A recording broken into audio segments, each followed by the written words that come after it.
Mazmur 91. Dalam lindungan Allah.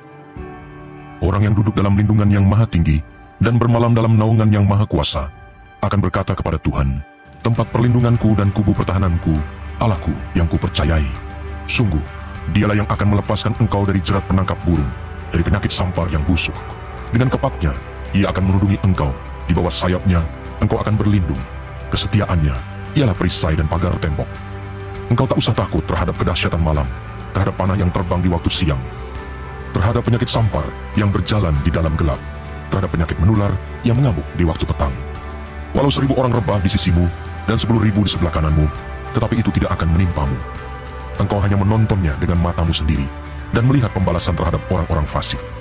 Sebab Tuhan ialah tempat perlindunganmu, yang maha tinggi telah kau buat tempat perteduhanmu. Malapetaka tidak akan menimpa kamu, dan tulah tidak akan mendekat kepada kemahmu. Sebab malaikat-malaikatnya akan diperintahkannya kepadamu untuk menjaga engkau di segala jalanmu. Mereka akan menatang engkau di atas tangannya, supaya kakimu jangan terantuk kepada batu. Singa dan ular tedung akan kau langkahi, engkau akan menginjak anak singa dan ular naga. Sungguh hatinya melekat kepadaku, maka aku akan meluputkannya, aku akan membentenginya, sebab ia mengenal namaku. Bila ia berseru kepadaku, aku akan menjawab, aku akan menyertai dia dalam kesesakan, aku akan meluputkannya dan memuliakannya. Dengan panjang umur akan kukenyangkan dia, dan akan kuperlihatkan kepadanya keselamatan daripadaku.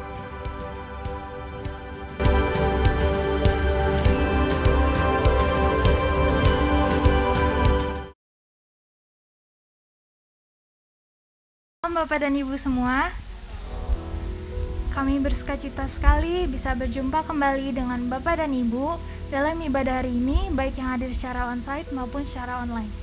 Ibadah hari ini akan dilayani oleh Bapak Malfonso Sinai selaku penatua di GBI Point Square yang akan memberkati kita semua. Sebelum kita memulai ibadah hari ini, mari kita bersatu di dalam doa. Terima kasih ya Tuhan, terima kasih Yesus untuk pagi hari ini ya Bapa. Kami mengucap syukur ya Tuhan untuk kebaikan-Mu sampai saat ini di tahun ini ya Tuhan. Kami masih bisa berkumpul kembali untuk beribadah ya Tuhan. Terima kasih ya Bapa atas penyertaan-Mu bagi kami. Tuhan, kami ingin berdoa ya Bapa untuk pembicara kami pada hari ini, Bapak Malfonso Sinai ya Tuhan Yesus. Kiranya Engkau yang terus sertai hamba-Mu ya Bapa, Engkau yang urapi ya Tuhan. Kiranya apa yang disampaikan pada hari ini dapat menjadi rema dalam kehidupan kami. Kiranya Engkau yang berkati dalam setiap pelayanannya Tuhan, dalam keluarga besarnya Tuhan Yesus dan kesehatannya ya Bapa. Kami juga ingin berdoa ya Tuhan Yesus untuk pemimpin-pemimpin rohani kami ya Bapa. Bapak Pendeta Niko Nyotor Harja ya Tuhan sebagai gembala sidang kami, Bapak Budi Tototong selaku gembala Real Setelah kami ya Tuhan, dan juga Bapak Pendeta Suwardi sebagai gembala di gereja Point Square ini ya Tuhan Yesus. Kiranya Engkau yang berkati ya Tuhan hamba-hamba-Mu ini ya Tuhan Yesus. Engkau yang berkati di setiap pelayanannya ya Bapa, berkati keluarga besarnya ya Tuhan Yesus. Kiranya apa yang mereka kerjakan berhasil ya Tuhan. Engkau yang terus beri mereka kesehatan ya Tuhan dan hikmat dalam menggembalakan kami ya Bapa, agar kemuliaan-Mu dapat dinyatakan dalam kehidupan kami ya Tuhan Yesus. Terima kasih ya Bapa. Kiranya Engkau juga ya Tuhan Yesus berkati untuk setiap jemaat-jemaat ini ya Tuhan Yesus yang saat ini hadir ya Tuhan secara onsite maupun secara online ya Bapa. Kiranya Engkau yang terus berkati mereka ya Tuhan. Kiranya mereka boleh mendapat kekuatan serta penghiburan yang berasal daripada-Mu ya Tuhan Yesus. Kiranya Engkau juga berkati ya Tuhan yang lemah ya Tuhan Yesus, Engkau kuatkan ya Bapa, dan yang sakit Engkau sembuhkan ya Tuhan. Terima kasih ya Tuhan Yesus untuk penyertaan-Mu bagi setiap jemaat-jemaat-Mu ya Bapa. Engkau yang berkati ya Tuhan di setiap usaha-usaha mereka ya Tuhan Yesus. Kiranya apapun yang dikerjakan berhasil ya Tuhan Yesus. Tuhan, kami juga rindu ya Bapa untuk berdoa untuk bangsa kami ya Tuhan Yesus. Bangsa Indonesia ini ya Tuhan Yesus. Terima kasih ya Bapa, karena Engkau telah menempatkan kami ya Tuhan di bangsa ini ya Tuhan Yesus. Terima kasih ya Bapa atas penyertaan-Mu ya Tuhan untuk bangsa kami ya Tuhan Yesus. Kami berdoa ya Bapa, kiranya damai sejahtera terus turun atas bangsa kami ya Tuhan.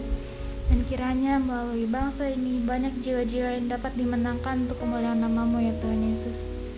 Terima kasih ya Bapa, kiranya Engkau yang pakailah Presiden kami ya Tuhan Yesus, Bapak Joko Widodo ya Tuhan, beserta wakilnya Tuhan Yesus, Bapak Ma'ruf Amin, dan para menteri serta jajarannya ya Bapa.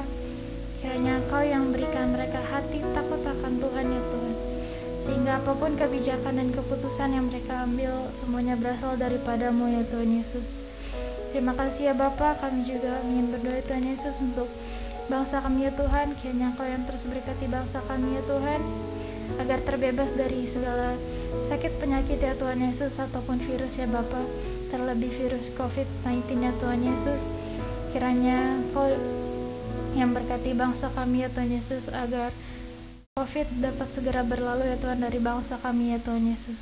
Begitu juga dengan bencana-bencana yang sedang melanda bangsa kami ya Bapa. Kiranya Engkau yang kuatkan bangsa ini ya Tuhan Yesus untuk melalui segala masalah dan bencana ya Tuhan. Kami juga ingin berdoa ya Tuhan, agar bangsa kami terbebas dari segala ancaman resesi ekonomi ya Tuhan Yesus. Kiranya bangsa kami dapat segera dipulihkan ya Tuhan, dan bisa lebih baik lagi ke depannya ya Tuhan Yesus. Kami juga ya Tuhan Yesus, kiranya Engkau berkati bangsa kami ya Tuhan, menjelang pemilu 2024 ya Tuhan Yesus. Kiranya Engkau yang terus pegang kendali ya Tuhan, dalam setiap proses ya Tuhan Yesus. Kiranya Engkau yang turut bekerja ya Bapa, mempersiapkan pemimpin Indonesia ya Tuhan Yesus, untuk di tahun 2024 ya Bapa, pemimpin yang takut akan Engkau ya Tuhan. Kami juga Tuhan Yesus ingin tolak ya Tuhan dari segala roh-roh propaganda ya Tuhan Yesus, roh radikalisme ya Tuhan, dan semua yang dapat menghancurkan persatuan dan kedamaian bangsa kami ya Tuhan Yesus. Kiranya Engkau yang berilah kami ya Tuhan Yesus, umat-Mu ini ya Tuhan, hikmat marifat surgawi ya Tuhan Yesus, agar kami dapat lebih bijaksana ya Tuhan dalam merespon segala gejolak politik di tanah air ini ya Tuhan, dalam segala tindakan ya Tuhan Yesus dan perkataan ya Bapa. Kiranya kami tidak mudah terprovokasi ya Tuhan Yesus. Terima kasih ya Bapa, kami percaya Tuhan hanya Engkau yang dapat menjawab bangsa kami ya Tuhan Yesus, untuk menyiapkan pemimpin yang terbaik ya Tuhan Yesus di tahun depan ya Tuhan. Terima kasih ya Bapa. Sekarang kami ingin memulai ibadah kami, kiranya Engkau yang tutup bungkus ya Tuhan dengan kuasa darah-Mu ya Tuhan. Hanya di dalam nama-Mu kami berdoa dan ucap syukur. Haleluya. Amin.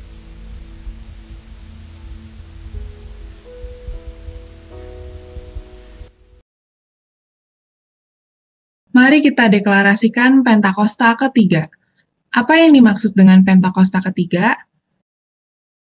1. Pentakosta ketiga adalah pencurahan Roh Kudus yang dahsyat di zaman ini, melebihi yang terjadi di Azusa Street. 2. Pentakosta ketiga akan mengakibatkan penuaian jiwa yang terbesar dan yang terakhir sebelum Tuhan Yesus datang kembali. 3. Pentakosta ketiga akan membangkitkan generasi Yeremia, yaitu anak-anak muda yang dipenuhi Roh Kudus, cinta mati-matian kepada Tuhan Yesus, tidak kompromi terhadap dosa, dan akan bergerak untuk memenangkan jiwa. 4. Pentakosta ketiga lahir di Indonesia dan bergerak ke bangsa-bangsa. Gerakan ini dari timur ke barat dan akan kembali ke Yerusalem. 5. Pentakosta ketiga akan memberikan kuasa untuk menyelesaikan amanat agung dan setelah itu Tuhan Yesus datang kembali. Amin. Mari kita perkatakan visi GBI Rayon 1H. Menjadi keluarga kerajaan Allah yang memenangkan jiwa-jiwa dan berdampak bagi dunia. Dengan nilai ikrar, integritas, keintiman, rendah hati, antusias inovatif, rela berkorban. Amin.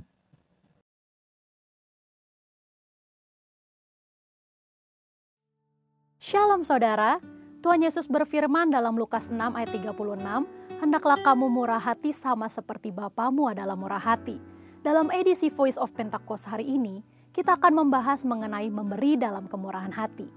Tahukah saudara, memberi dalam kemurahan hati bukan hanya bersifat horizontal di antara sesama manusia, namun juga bersifat vertikal kita kepada Tuhan. Pemberian secara vertikal ini bukan berarti secara literal memberikan langsung kepada Tuhan, melainkan melalui gereja sebagai wakil Tuhan yang merupakan institusi yang sah dan valid untuk mengelola segala bentuk persembahan jemaat yang mereka berikan sebagai persembahan kepada Tuhan, guna perluasan pekerjaan Tuhan dan kerajaannya di muka bumi. Dalam Malayaki 3 ayat 10, bangsa Israel diperintahkan untuk membawa persembahan ke dalam rumah perbendaharaan atau bait Allah. Dalam Markus 12 ayat 41-44, Tuhan Yesus memperhatikan orang-orang yang memberi di bait Allah. Pada masa gereja mula-mula di Kisah Rasul 4 ayat 32-37, jemaat membawa persembahan mereka ke hadapan rasul-rasul, dan pada prinsipnya Tuhan Yesus mengajarkan kita untuk memberi persembahan kita ke dalam rumah ibadah atau gereja. Dalam 2 Korintus 8 ayat 1-5, Rasul Paulus memuji jemaat Makedonia bahwa meskipun dalam berbagai penderitaan, sukacita mereka malah meluap. Meskipun mereka sangat miskin, namun mereka sangat kaya dalam kemurahan hati. Sehingga mereka dapat memberi bahkan melampaui kemampuannya. Pemberian yang melampaui logika dan melampaui hitung-hitungan ekonomi manusia hanya dapat dilakukan karena kemurahan hati. Kemurahan hati ini berasal dari pengenalan akan kasih karunia Tuhan, bahwa Ia yang oleh karena kita menjadi miskin, sekalipun Ia kaya, supaya kita menjadi kaya oleh karena kemiskinannya. Dan untuk membuat semua itu terrealisasi, Tuhan Yesus rela mati untuk kita karena Dia mengasihi kita. Alkitab berkata dalam Yohanes 15 ayat 13-14a, tidak ada kasih yang lebih besar daripada kasih seorang yang memberikan nyawanya untuk sahabat-sahabatnya. Kamu adalah sahabatku. Karena Tuhan Yesus lebih dahulu mengasihi kita dan kita mengasihi Dia, inilah yang mendorong kita untuk memberi dalam kemurahan hati. Bagi orang yang suka hitung-hitungan, akan sulit memahami konsep kemurahan hati. Hal ini dapat kita lihat dari apa yang disampaikan oleh Tuhan Yesus ketika pemilik kebun anggur membagikan upah yang sama, masing-masing 1 dinar kepada para pekerja yang bekerja di kebun anggurnya. Mulai dari yang masuk terakhir hingga masuk terdahulu. Mereka yang masuk bekerja terdahulu protes dan merasa diperlakukan tidak adil. Sekalipun pemilik kebun anggur sudah memberikan upah sesuai dengan kesepakatan. Mengapa mereka protes? Karena iri hati. Mereka yang tidak memiliki kemurahan hati akan cenderung menjadi iri hati. Bagaimana dengan kita? Bukankah sama seperti jemaat Makedonia dan jemaat Korintus, kita juga telah mengenal kasih karunia Tuhan Yesus? Adakah pengenalan akan kasih karunia tersebut membuat kita menjadi kaya dalam kemurahan hati sehingga kita dapat memberi melampaui kemampuan, bahkan pemberian yang melampaui logika? Prinsip memberi dalam kemurahan hati seharusnya diterapkan dalam keseharian hidup suami istri dalam rumah tangga. Memberi dalam kemurahan hati dilandasi karena suami dan istri saling mengasihi, karena kasih Kristus telah mengikat mereka. Paulus dengan inspirasi Roh Kudus dalam Efesus 5 ayat 25 menyatakan, "Hai suami, kasihilah istrimu sebagaimana Kristus telah mengasihi jemaat dan telah menyerahkan dirinya baginya." Kalau dirinya sendiri saja rela diserahkan bagi istrinya, bukankah materi, harta, dan lain-lain sebenarnya menjadi hal yang terlalu kecil untuk diberikan? Selain itu, contoh praktek memberi dalam kemurahan hati sudah dipraktekkan di gereja kita GBI Jalan Gatot Subroto dalam memberikan persembahan sulung setiap tahun. Bukan dengan paksaan, tetapi menurut kerelaan hati dan kekayaan kemurahan hati dari jemaat. Persembahan sulung adalah berkat dari Tuhan, yaitu seluruh gaji dan penghasilan yang kita terima di bulan Januari dan kita persembahkan di bulan Februari. Tanpa kemurahan hati, tidak mungkin seseorang akan memberikan persembahan sulung kepada Tuhan. Sudah banyak kesaksian dari orang-orang yang memberikan persembahan sulung dari kemurahan hatinya, yang membuktikan pemeliharaan dan penyertaan Tuhan senantiasa ada. Bahkan mereka menerima berkat berkelimpahan. Kita percaya Tuhan memperhitungkan mereka yang taat melakukan firman-Nya. Memberikan persembahan sulung menjadikan kita pribadi-pribadi yang semakin diperkaya dalam kemurahan hati dan semakin merasakan kasih karunia Tuhan. Untuk penjelasan lebih lanjut dari tim teologi kami, saudara dapat scan QR Code yang tersedia. Selamat memberi dalam kemurahan hati dan Tuhan Yesus memberkati.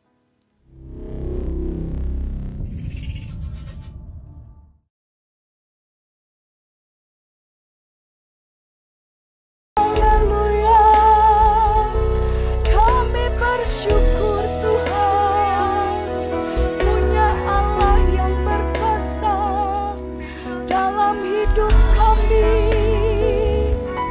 dalam setiap aspek kehidupan kami.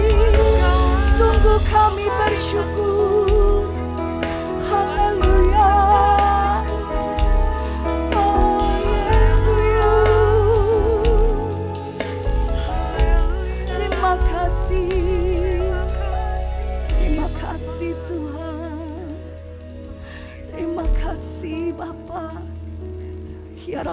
shikirala papa.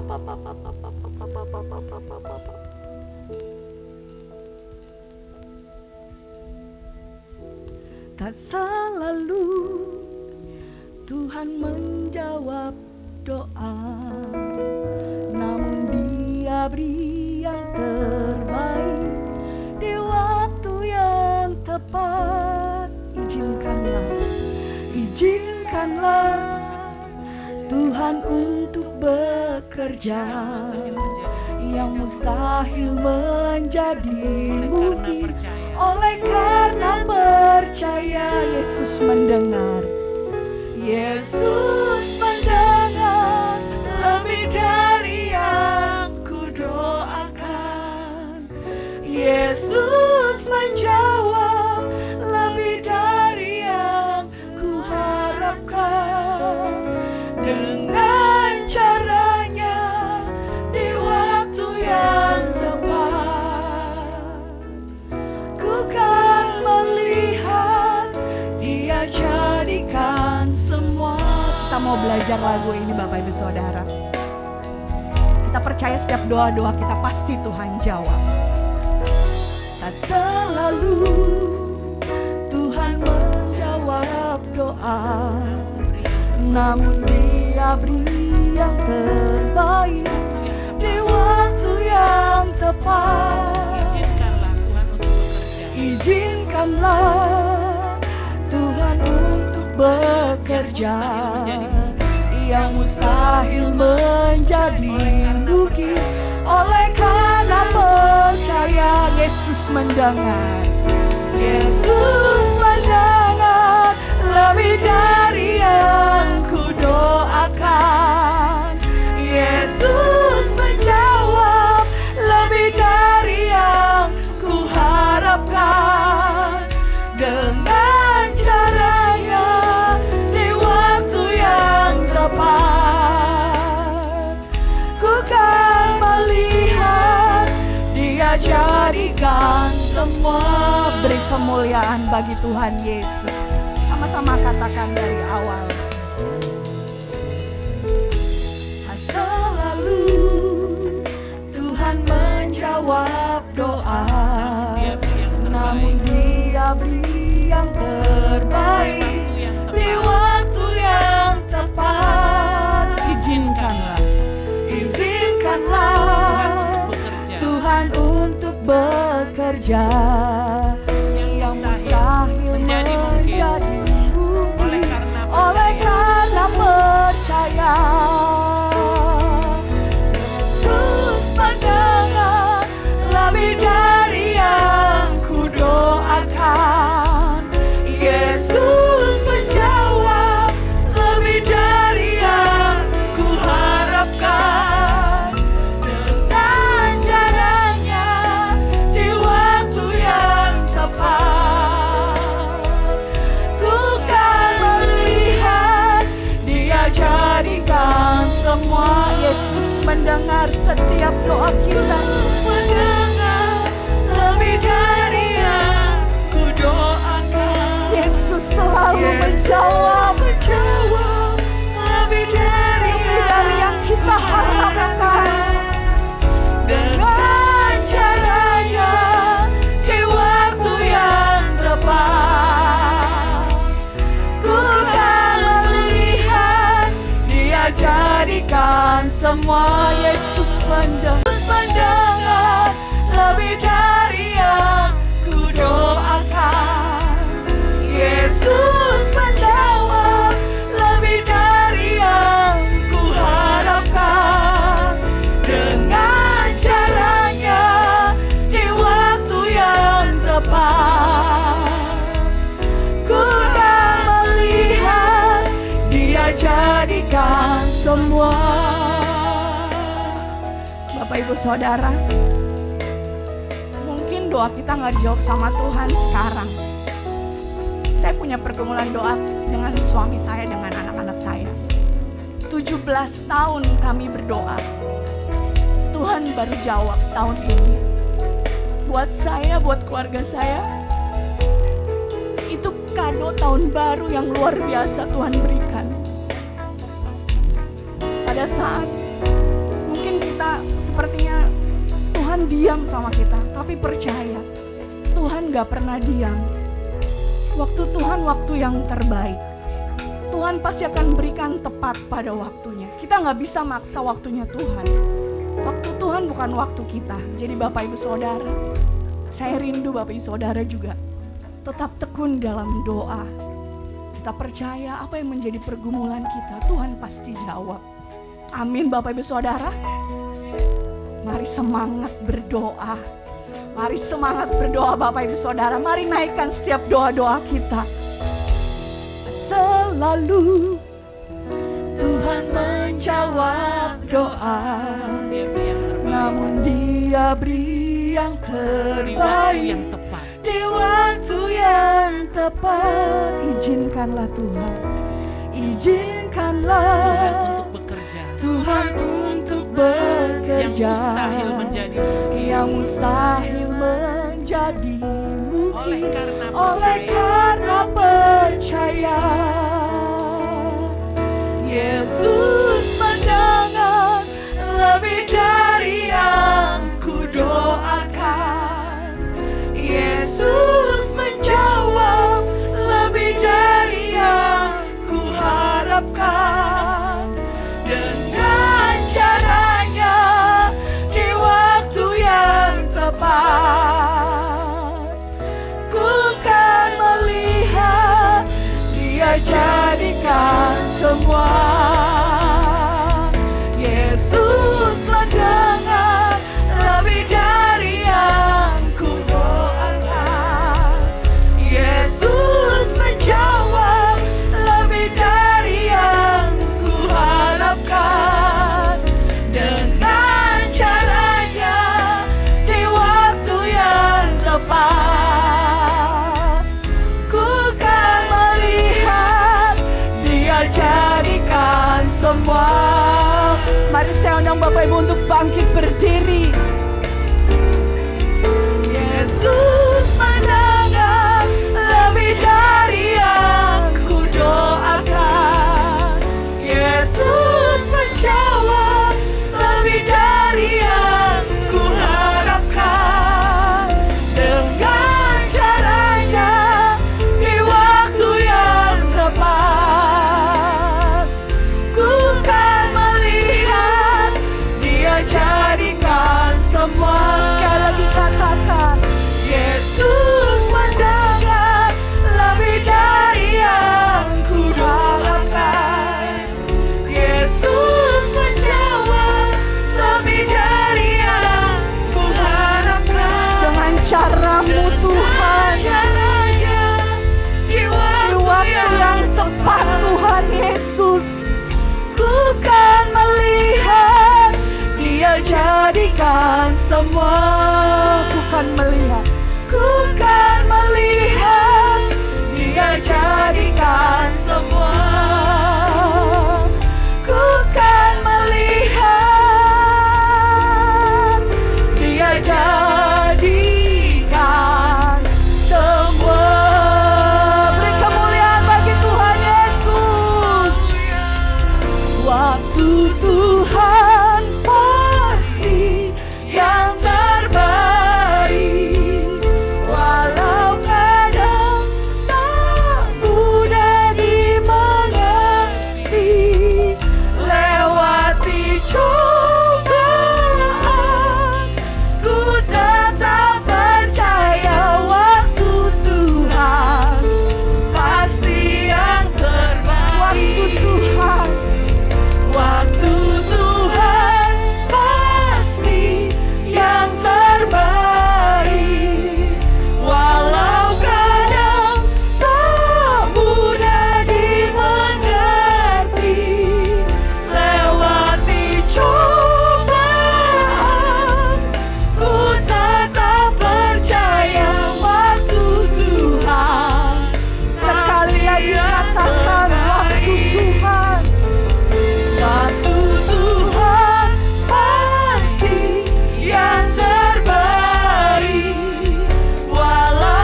Terima kasih Tuhan Yesus. Terima kasih Tuhan untuk waktu-Mu yang terbaik Tuhan bagi setiap kami Tuhan. Kami percaya Tuhan Yesus, saat kami naikkan syukur ini Tuhan, saat kami naikkan setiap doa-doa kami Tuhan, nyanyi-nyanyian kami Tuhan kepadamu Bapa, Engkau disenangkan Tuhan Yesus. Terima kasih Tuhan, terima kasih Bapa. Dan saat ini Tuhan kami lebih lagi Tuhan mau masuk dalam hadirat-Mu Tuhan, mau masuk dalam gerbang syukur-Mu Tuhan dengan penuh puji-pujian ya Bapa. Terima kasih Tuhan, terima kasih Bapa. Hai di dalam nama Tuhan Yesus, haleluya, amin. Yes. Mari hari kita bersyukur buat setiap kebaikan Tuhan Bapak Ibu Saudara. Kita mau masuk gerbangnya dengan hati bersyukur.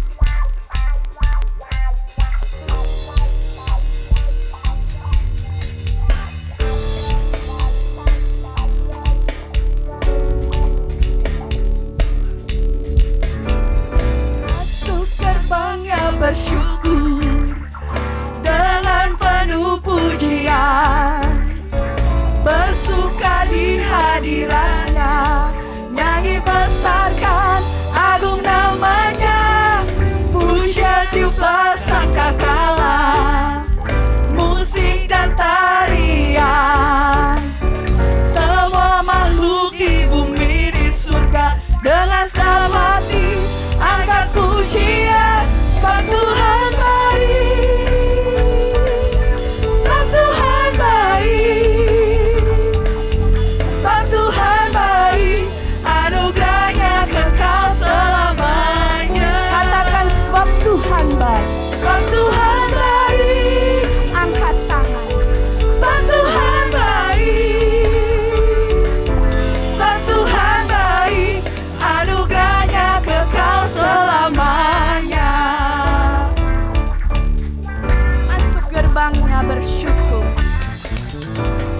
masuk gerbangnya bersyukur dengan penuh pujian, bersuka di hadirannya, nyanyi besarkan agung namanya, pujian tiuplah sangkakala, musik dan tarian, semua makhluk di bumi di surga dengan senang hati angkat pujian.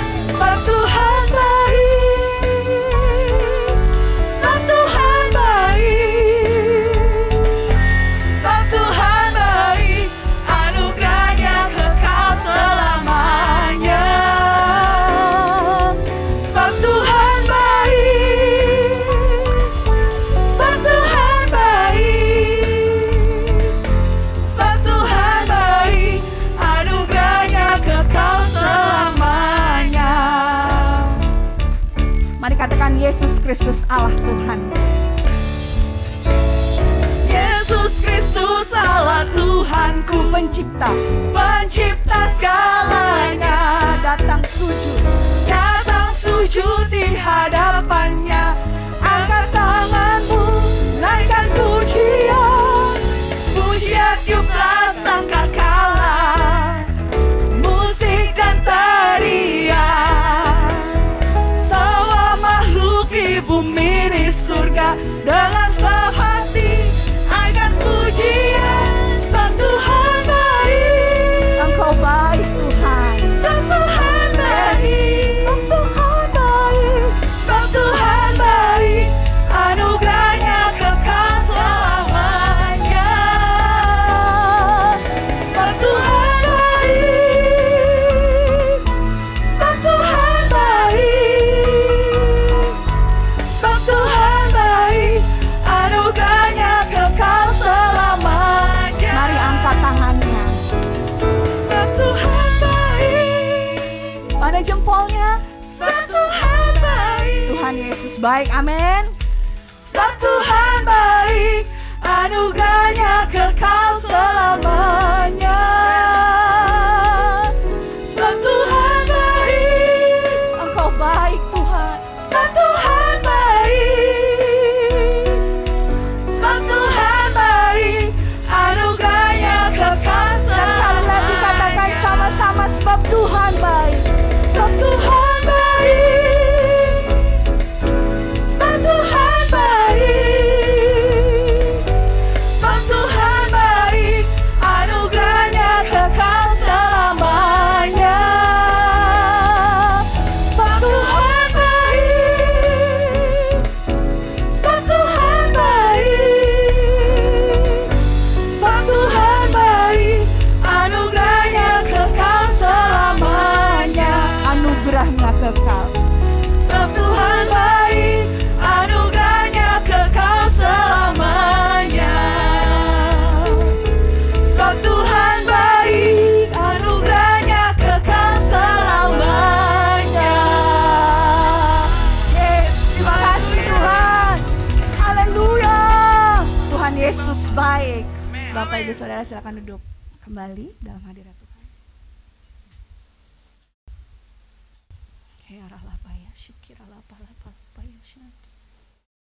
Terima kasih Tuhan Yesus.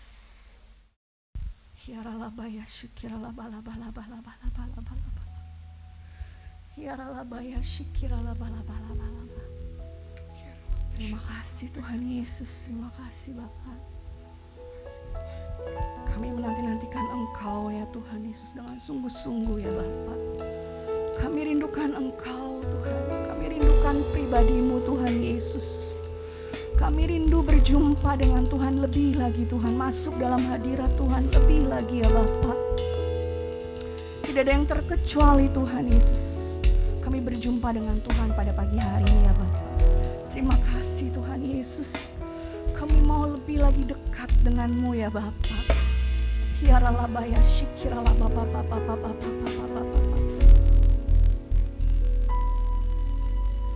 Ku berdiam dekat Bapa, semakin indah, indah ku rasa.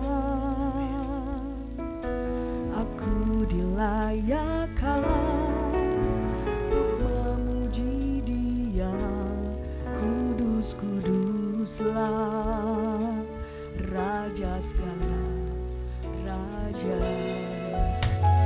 Ku bernyanyi bagi Dia, korbanku indah akan ku sembahkan,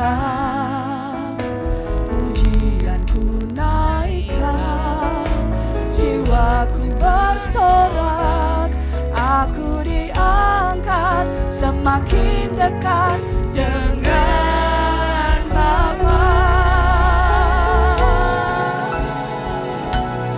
Dalam hadirat-Nya ku rasa bahagia. Dalam hadirat-Nya ada damai dan sejahtera.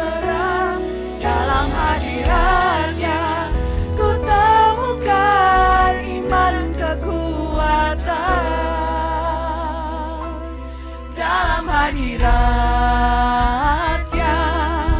ku temukan kasih-Nya. Mari dekat Bapa. Ku berdiam dekat Bapa. Ku berdiam dekat Bapa, semakin indah, indah ku rasa. Aku dilayakkan, aku dilayakkan untuk memuji Dia, Kudus-kuduslah kudus-kuduslah Bapa Maha Kuasa, Raja segala Raja. Ku bernyanyi, ku bernyanyi bagi Dia, bagi Dia, korban terindah korban terindah akan akan ku ku sembahkan, sembahkan, pujianku naikkan, pujianku naikkan, jiwaku bersorak, aku diangkat semakin dekat dengan Bapa. Dalam hadirat-Nya ku rasa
hadirat-Nya ada damai dan sejahtera.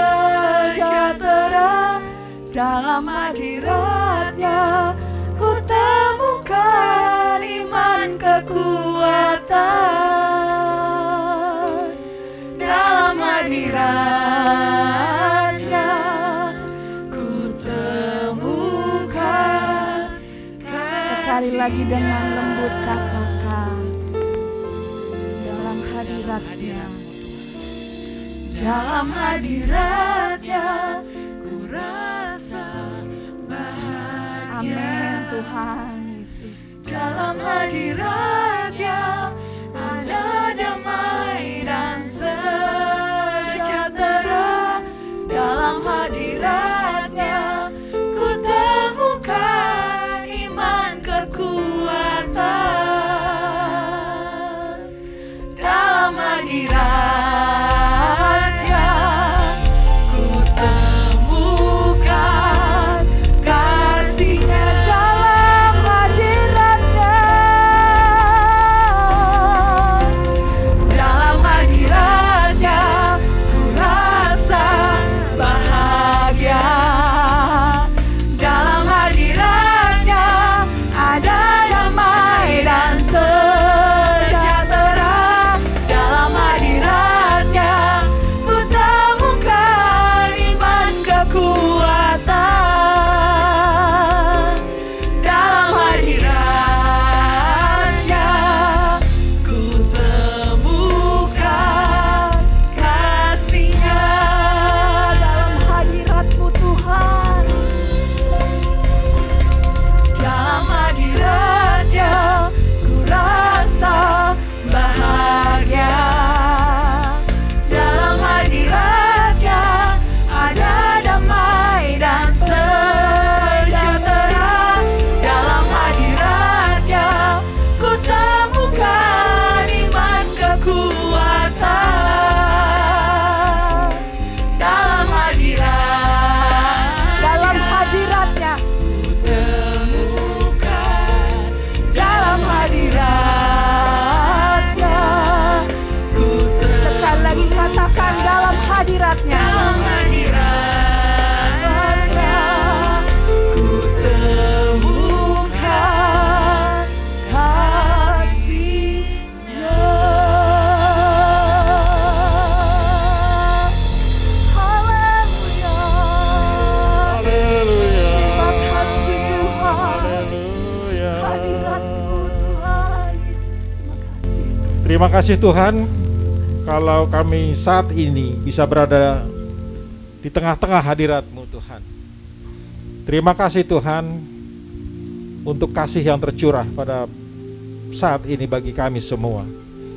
Terima kasih Tuhan kalau kami boleh melalui hari-hari kami sepanjang minggu ini. Terus tuntun kami Tuhan ke depan, apa yang harus kami lakukan untuk menjadi pemenang. Terima kasih ya Tuhan, kami mau duduk di hadapan-Mu.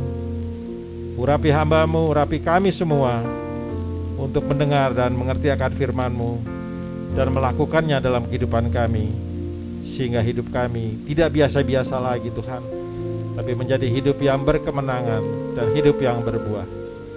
Jemaat yang rindu diberkati dengan firman Tuhan, sama-sama katakan amin. Shalom semuanya, silakan duduk. Terima kasih Timusi. Mohon izin saya melepas masker. Shalom semuanya. Apa kabar? Disayang Tuhan? Dikasihi Tuhan? Diberkati Tuhan? Ya, haleluya. Kita semua anak-anak Tuhan ya. Dan hari ini firman Tuhan yang akan disampaikan mungkin agak butuh kebesaran hati Bapak Ibu Saudara untuk membuka hati dan membuka diri ya terhadap firman Tuhan. Dengan judul, silakan ditayangkan, menjadi pemenang ya. Kita tahu tema kita tahun ini dari Gereja GBI Gatot Subroto adalah bangkit dan menjadi pemenang ya. Tapi saya mau fokus hari ini dengan menjadi pemenang. Setuju? Yang setuju angkat tangan dan katakan amin. Oke, semua yang menjadi pemenang, kita lanjutkan firman Tuhan. Next. Oke. Pertama saya mau sampaikan dulu bahwasanya semua mau jadi pemenang, oke, boleh ya. Tapi mau nggak ikut bertanding? Ya, harus mau ya. Ya, karena firman Tuhan katakan di 1 Timotius, kita baca dalam 1 Timotius 9 ayat 12, saya kurang kebaca dari sini, agak kecil ya. Oke. Kebaca jemaat? Kita baca sama-sama ya. 1, 2, 3. Bertandinglah dalam pertandingan iman yang benar dan rebutlah hidup yang kekal. Untuk itulah kau telah dipanggil dan telah engkau ikrarkan ikrar yang benar di depan banyak saksi. Ya, kita semua sudah dibaptis ya, sudah berikrar bahwasanya kita percaya Tuhan Yesus sebagai Tuhan dan Juru Selamat. Maka apa yang harus kita lakukan selanjutnya? Kita harus masuk dalam pertandingan iman ya. Pertandingan iman yang benar ya, karena dengan kita masuk dalam pertandingan, kita akan mendapat hidup yang kekal ya, keselamatan kekal itu. Jadi harus ada usaha dari kita, harus ada kemauan dari kita untuk ikut bertanding. Yang mau bertanding, ikut bertanding, katakan amin ya. Karena nggak ada penonton yang jadi pemenang ya. Kalau kita nonton kemarin final bola, kita nggak bisa bilang, wah saya pemenang. Yang padahal yang main Prancis lawan Argentina. Yang menang siapa? Pada ikutan lihat nggak? Yang menang siapa? Argentina. Masa kita ngomong sama orang lain, wah tadi malam saya nonton final, yang menang saya gitu. Nggak mungkin ya, saudaraku. Ya, yang menang harus yang ikut bertanding ya kan. Kalau penonton nggak bisa menang ya, kalau hanya mau jadi penonton. Ya, next. Ya, untuk menang harus bertanding ya, karena harus menjadi pemain ya, bukan penonton ya. Yang bisa menang itu adalah pemain, bukan penonton ya. Pemain bola yang bisa timnya menang, bukan penonton ya. Nah, inilah yang harus kita sadari hari ini ya. Apakah kita masih menjadi Kristen penonton atau kita sudah menjadi Kristen pemain? Kalau saya lihat wajah-wajahnya, saya lihat hadir di gereja, saya yakin ini semua Kristen pemain. Amin. Ya, karena untuk datang ke sini kan perlu perjuangan, perlu iman ya. Kalau enggak saudara, Bapak Ibu saudara nggak duduk di sini ya. Karena Bapak Ibu punya iman, mau jadi pemain, hadir di gereja ini ya. Dan yang kedua adalah menjadi pelaku firman ya, bukan pendengar saja ya. Saya sampaikan firman Tuhan, Bapak Ibu mendengar, tapi sampai rumah tidak dilakukan atau dalam kehidupan sehari-hari tidak dilakukan, juga bukan itu. Kita harus melakukan apa yang kita dengar. Kalau tidak, ya iman itu akan menjadi iman yang mati. Ya, kita katakan kita beriman, tapi kita tidak melakukan. Maka sebenarnya iman itu adalah iman yang mati. Ya, dan kalau kita tidak melakukan itu dalam kehidupan kita sehari-hari, maka di Yakobus dikatakan, maka kalau engkau beriman tapi tidak melakukan, maka imanmu sama dengan iman yang mati. Oleh karena itu di sini ada kata-kata bangkit ya, dan jadilah pemenang. Bangkit itu adalah bangkit kalau sembuh dari sakit ya. Kalau bangkit dari kematian. Jadi ayo bangkit ya. Seruan pertama dari tema kita tahun ini adalah bangkit dulu ya. Nah, inilah arti bangkit ya. Artinya kita mau untuk tidak menjadi Kristen sekedar penonton, tapi kita mau jadi Kristen yang menjadi atletnya, menjadi pemainnya. Ya, kita bukan lagi menjadi hanya pendengar firman, tapi kita mau masuk dan melakukan bagian kita menjadi pelaku firman. Dan iman yang pertandingan tadi adalah pertandingan iman, ya. Maka yang akan dibaharui terus-menerus adalah iman kita, ya. Apa itu iman? Nah, ini kita perlu samakan dulu ya. Di Ibrani 11 ayat 1 katakan iman adalah dasar dari segala sesuatu yang kita harapkan dan bukti dari segala sesuatu yang tidak kita lihat. Jadi iman itu bicara tentang harapan kita, dan apa yang kita harapkan itu belum kita lihat. Tapi kita beriman, kita percaya bahwa itu akan terjadi. Nah, itulah iman. Jadi iman berurusan dengan hal yang akan datang, ya, hal yang masih di depan, hal yang belum kelihatan. Dan itu menjadi harapan atau tujuan kita, ya. Maka hari ini saya mau ajak kita semua untuk belajar ya bagaimana kita akan menjadi pemenang ya. Next. Nah, untuk bisa kita mulai mempelajari firman Tuhan hari ini, saya mengajak kita untuk menguji diri kita sendiri masing-masing. Ya, tadi saya bilang kan kita butuh keterbukaan hati. Nah, di sinilah kita akan sama-sama yuk menguji diri kita sendiri. Ya, firman Tuhan katakan 2 Korintus 13 ayat 5 katakan, ujilah dirimu sendiri. Apakah kamu tetap tegak di dalam iman? Selidikilah dirimu. Apakah kamu tidak yakin akan dirimu bahwa Kristus Yesus ada di dalam diri kamu? Sebab jika tidak demikian, kamu tidak tahan uji. Nah, ya, yuk coba kita ambil waktu sejenak, kita renungkan firman ini. Ya, ujilah dirimu sendiri. Yuk kita uji diri kita. Apakah kamu tetap tegak dalam iman? Ya, selidikilah dirimu. Yuk kita selidiki diri kita, yuk. Apakah kamu tidak yakin bahwa dirimu bahwa Kristus Yesus ada di dalam kamu? Kita bisa berkatakan, amin, saya percaya, ya. Tapi apakah kita percaya kalau kita menghadapi persoalan kita mengandalkan Tuhan? Atau kita sibuk cari pertolongan sana sini?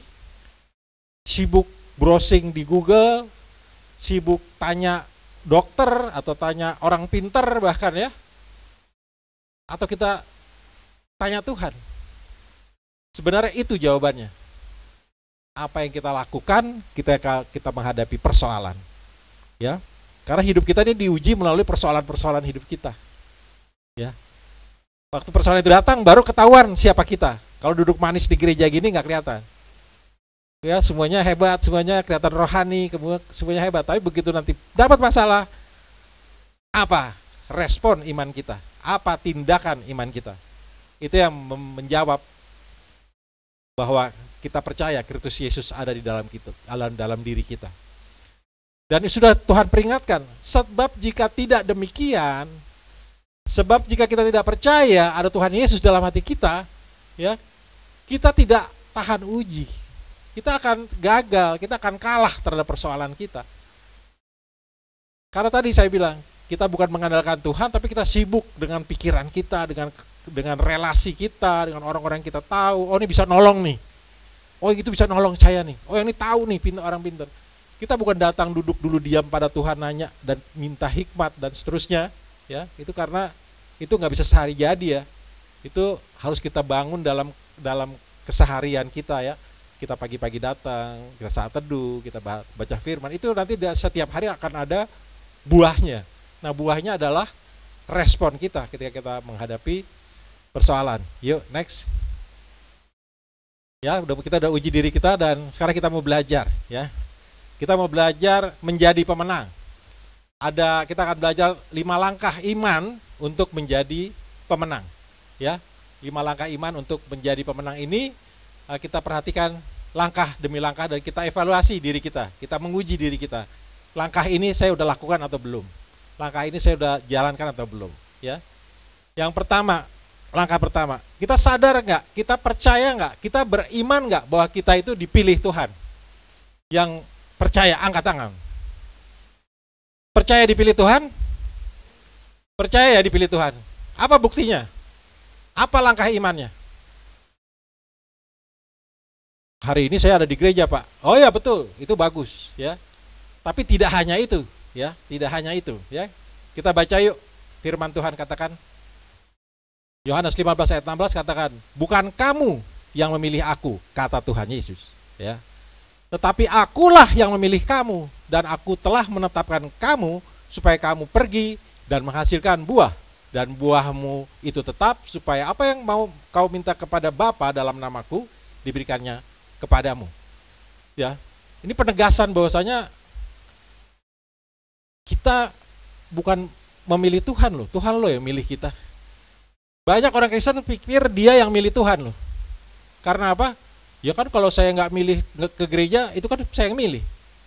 Saya milih gereja A, gereja B, kan saya yang milih. Ya kan, saya mau percaya Tuhan Kristen, Tuhan non Kristen, kan saya yang milih. Jadi saya dong yang milih Tuhan, bukan Tuhan milih saya. Nah, kesalahan itu yuk kita koreksi hari ini. Ya, kalau kita masih ada pikiran seperti itu, ya, kita menganggap saya nih yang menentukan. Sebenarnya Tuhan yang menentukan. Tuhan yang kalau kita bisa hadir hari ini, yang tadi kita bilang, saya hadir hari ini, oke. Tapi kamu, saudara, Bapak Ibu Saudara, datang hari ini, itu karena Tuhan yang pilih. Katakan amin. Ya, karena Tuhan yang pilih. Tuhan kasih kabar, kasih karunia kepada saudara. Saudara mendapatkan kabar keselamatan, saudara makin kenal Tuhan, dan saudara rela datang ke sini karena Tuhan, dengan kerelaan hati saudara mau menyembah Tuhan, mau bersyukur pada Tuhan dan mau mendengarkan firman-Nya. Itu bukti ya, kita sadar, kita percaya dan kita beriman bahwa kita dipilih Tuhan.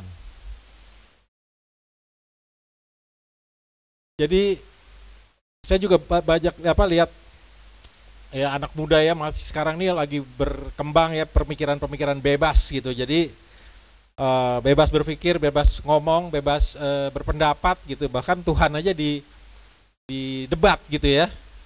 Emang bener gitu. Ya kalau kita berhadapan sama Tuhan, kira-kira sopan gak sih kalau kita bersikap kayak gitu? Ini Tuhan loh ya. Kalau di kampus gitu sama dosen aja mungkin masih nggak apa-apa ya. Atau sama guru ya. Tapi kalau sama Tuhan kira-kira sopan gak kita debat-debat gitu Tuhan ya? Jadi mengatakan, wah Tuhan bener nggak nih Tuhan begini? Mana bukti sejarahnya? Mana bukti empirisnya? Ya pokoknya dibawa ke ilmiah, jalur ilmiah. Ya boleh-boleh saja, tapi saya dari mimbar ini saya sampaikan jangan sampai sifat kritis atau mendebat-debat itu justru membuat kita tersesat. Kita tidak kenal akhirnya Tuhan. Tuhan sudah pilih kita tapi kita tolak pilihannya. Kita bilang kita mau milih yang lain. Ya. Sehingga apa yang Tuhan janjikan di sini bahwa Tuhan akan mengutus kita, dan bukan utus biasa-biasa aja loh. Waktu Tuhan utus, kita akan menghasilkan buah. Artinya apa? Hidup kita ini akan jadi indah ya, akan jadi hidup yang berguna, akan menjadi hidup yang menarik, hidup yang penuh dengan sukacita, hidup yang penuh dengan damai sejahtera. Waktu Tuhan pilih, kita punya hidup yang seperti itu. Bahkan kita punya akses langsung sama Allah Bapa ya. Apa yang kita minta kepada Bapa dalam nama Yesus diberikannya kepadamu. Amin saudaraku. Tepuk tangan buat Tuhan. Ya. Ini langkah pertama nih, baru langkah pertama ya. Kita akan langkah selanjutnya nih. Kita mau uji diri kita hari ini. Kita ada di langkah keberapa dan apakah langkah ini sudah benar-benar saya lakukan? Atau tadi, ternyata saya salah nih. Waktu saya nggak pernah sadar saya dipilih Tuhan.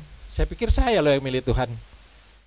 Jadi kalau Tuhan nggak memberikan apa yang saya mau, saya tinggalin loh Tuhan. Gitu. Nggak ya, di sini nggak ada yang gitu ya. Katakan amin. Haleluya. Kita masuk ke langkah kedua. Teks. Langkah kedua adalah apakah kita sadar, apakah kita percaya, apakah kita beriman bahwa kita dikasihi Tuhan. Yang percaya katakan amin. Sadar gak sih kita dikasihi Tuhan? Yuk kita lihat firman-Nya yang pertama dari Yesaya 41 ayat 8. Ya. Tapi engkau hai Israel hambaku, kita adalah Israel masa kini ya. Tapi engkau hai Israel hambaku, hai Yakub yang telah kupilih ya. Yang pertama tadi dipilih, keturunan Abraham yang kukasihi, dipilih dan dikasihi. Itu satu paket dari Tuhan. Tuhan milih kita dengan kasih, karena Allah adalah kasih. Makanya waktu dia memilih kita, dia pun memilihnya dengan kasih. Dan kita sudah dikasihinya. Dan kita orang-orang Kristen zaman ini, kita sudah merasakan kasih Tuhan di Yohanes 3 ayat 16. Ya, kasih Allah itu Tuhan nyatakan, buktikan dengan karena begitu besar kasih Allah akan dunia ini, sehingga ia telah mengaruniakan anaknya yang tunggal, supaya setiap orang yang percaya kepadanya tidak binasa, melainkan beroleh hidup yang kekal. Jadi Tuhan telah lebih dahulu mengasihi kita, membuktikan kasih-Nya dengan korban Tuhan Yesus di kayu salib, sehingga kita bisa diselamatkan. Itu adalah bukti terbesar kasih-Nya. Siapa yang beriman, percaya terhadap hal ini, katakan amin. Amin ya. Tapi apa respon kita? Apakah kita merespon mengimani dengan iman yang mati? Karena yang membedakan nanti, ya, kita benar beriman atau kita hanya pengetahuan, ya, Kita punya pengetahuan nih, tiap tahun kita rayakan Natal, kita tahu Tuhan Yesus lahir di Bethlehem, kita tahu ada malaikat, kita tahu ada orang Majus, kita tahu Yesus disalib, kita tahu dia bangkit dan seterusnya, tapi hanya sekedar tahu, sekedar pengetahuan. Tapi kita tidak masuk lebih jauh, bahwasanya kalau kita dikasih Tuhan, apa respon kita? Kalau Tuhan mengasihi kita, harusnya kita respon kita apa terhadap Tuhan? Kita responnya mengasihi balik dong, ya kan? Karena kita udah dikasih lebih dulu, kecuali Tuhan belum buat apa-apa. Ngapain saya mengasihi Tuhan, Tuhan nggak buat apa-apa. Tapi kan Tuhan sudah lebih dulu memilih kita, mengasihi kita, bahkan menebus kita. Giliran kita balik mengasihi Tuhan. Nah, di sini ujilah diri kita masing-masing. Apakah kita sudah mengasihi Tuhan? Mungkin sudah ya, tapi sudahkah kita semaksimal mungkin mengasihi Tuhan? Karena ingat ya, hukum kasihnya adalah kasihilah Tuhan Allahmu dengan segenap hatimu, dengan segenap akal budimu, dengan segenap kekuatanmu, dengan segenap pikiranmu, keberadaan kita semua. Kita harus mengasihi Tuhan. Saya pun mungkin belum 100%, ya. Kita semua mungkin belum 100%, tapi kita terus setiap hari membuktikan kasih kita kepada Tuhan lewat hidup kita. Karena ini adalah menjadi pemenang itu adalah proses seumur hidup, ya, bukan proses menang terus selesai terus merayakan terus udah, enggak, terus sampai akhir hidup kita. Kita harus menang terhadap berbagai persoalan, menang terhadap berbagai tuntutan firman Tuhan, kita menang terhadap kehendak Tuhan dalam hidup kita. Yuk, next. Ini kita lihat ya.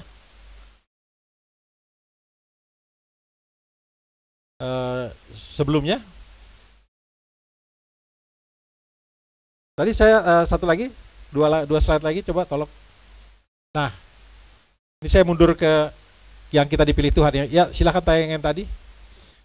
Nah, mereka yang dipilih Tuhan dan dikasihi Tuhan, ya, kalau kita baca di Alkitab, mereka tahu kehendak Allah dalam hidup mereka masing-masing ya. Karena ketika kita dipilih Tuhan, kita dikasihi Tuhan, kita pasti menghadapi tantangan dan persoalan berat dalam hidup kita untuk melaksanakan kehendak Allah. Nah, loh, serem nggak ya kalau dengar persoalan, tantangan berat, kayak serem ya. Tapi sebenarnya enggak loh. Karena ini semua orang ngalamin. Nggak ada orang yang nggak ngalamin persoalan ya. Berat gitu. Tapi tiap orang punya bebannya masing-masing dan punya kekuatannya masing-masing, dan Tuhan tidak akan memberikan lebih daripada kekuatanmu. Itu janji Tuhan. Jadi kita diberikan kemampuan untuk menghadapi segala persoalan seberat apapun itu. Ya.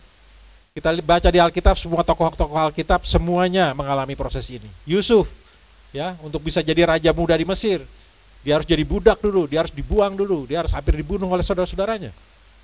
Persoalan demi persoalan dihadapi. Tapi Tuhan menghendaki dia menjadi raja muda di Mesir, dan dia menjadi penolong bangsanya yang mengalami kelaparan hebat waktu itu. Itu tujuan Tuhan untuk hidupnya, dan Yusuf tahu itu dan dia masuk dalam rencana Tuhan dalam hidupnya. Daud menjadi gembala dulu, jadi harus melawan beruang dan sebagainya, tapi Tuhan pakai untuk melawan Goliat, melawan musuh bangsa Israel, dan menang dan menjadi raja. Perjalanannya panjang semuanya. Ya, Daniel, ya, tekun di dalam iman, ya, tetapi juga harus menghadapi gua singa. Tapi Tuhan katupkan mulut singa. Ya, Sadrak, Mesak, Abednego, ya teman-temannya masuk dapur api. Mereka hadapi, mereka nggak kebakar loh. Ya, kemudian Yunus, ya. Yunus masuk perut ikan dulu ya. 3 hari. Untung keluarnya dari depan, coba kalau dari belakang udah berantakan tuh Yunus. Tapi Tuhan luputkan. Karena apa? Karena Tuhan punya kehendak, Tuhan punya misi, Tuhan punya tujuan untuk hidup Yunus, yaitu dia menjadi penyelamat bangsanya ya di Niniwe. Dan Nuh juga. Wah, ini juga prosesnya panjang. Dia bangun bahtera, saudara tahu 100 tahun lebih. Dibilang orang gila selama 100 tahun, puyeng juga nggak? Ya, kalau sekali dua kali mungkin masih bisa sabar. Jadi 100 tahun diomongin gitu terus. Tapi dia tekun, ya, dia tekun dan akhirnya dia menyelamatkan, ya, menyelamatkan pilihan Tuhan untuk selamat dari air bah. Begitupun kita, saudaraku, masing-masing. Kita diciptakan Tuhan, kita dipilih Tuhan, kita dikasih Tuhan. Ingat ada tujuan Tuhan untuk hidup kita masing-masing. Dan kalau kita nggak membuat tindakan iman, ya, ketika kita dipilih Tuhan, kita berespon bahwa kita juga mencari kehendak Tuhan dalam hidup kita. Kita tekun datang pada Tuhan, menghadap Tuhan, mencari wajahnya, ya, dalam doa, pujian, penyembahan, dalam masa waktu-waktu teduh kita. Di setiap saat, apapun yang kita kerjakan, kita mengerjakannya dengan sepenuh hati, seperti untuk Tuhan. Kita masuk dalam kehidupan yang seperti itu, maka kita akan dituntun Tuhan nanti masuk ke jalan-jalan yang mungkin nggak pernah kita rencanakan. Ya. Kadang-kadang Tuhan bilang belok ke kanan, ganti pekerjaan, ganti sekolah, ganti usaha, ganti ini. Itu bisa Tuhan tuntun kita melalui proses-proses seperti itu. Waktu kita mencari suara Tuhan dalam hidup kita, mencari kasih Tuhan dalam hidup kita. Tuhan tuh mengasihi kita loh. Rencananya itu indah loh buat kita masing-masing. Jadi kalau kita tidak merespon dengan iman, yang rugi itu kita sendiri. Kita nyasar nanti. Ya, kayak bangsa Israel kan harusnya nggak sampai 40 tahun tuh di padang gurun. Ya, dulu ada yang bilang sekitar berapa minggu atau berapa bulan gitu sebenarnya udah sampai keluar dari Mesir ke Kanaan. Tapi diputar terus. Kenapa? Karena ngeyel terus. Mikir dengan caranya sendiri, nggak mau mengikutin caranya Tuhan, nggak mau ngikutin kehendaknya Tuhan, malah nyalahin Tuhan dalam hidup ini. Ya. Hari ini ujilah diri kita. Apakah kita Kristen yang seperti itu, atau kita mau jadi Kristen yang taat, kita mau lakukan firman Tuhan. Nanti prosesnya bisa lebih cepat. Prosesnya akan jauh lebih mudah, prosesnya akan jauh lebih indah, karena kita mau taat sama Tuhan. Tapi kalau kita mau pakai pikiran kita, mau pakai teori kita sendiri, kita pikir ini yang terbaik begini, begitu, jangan begini, itu kan terlalu rohani, kita mulai membuat excuse dalam diri kita, maka hati-hati nanti kita sulit mengenal arah hidup kita tuh mau kemana dibawa Tuhan.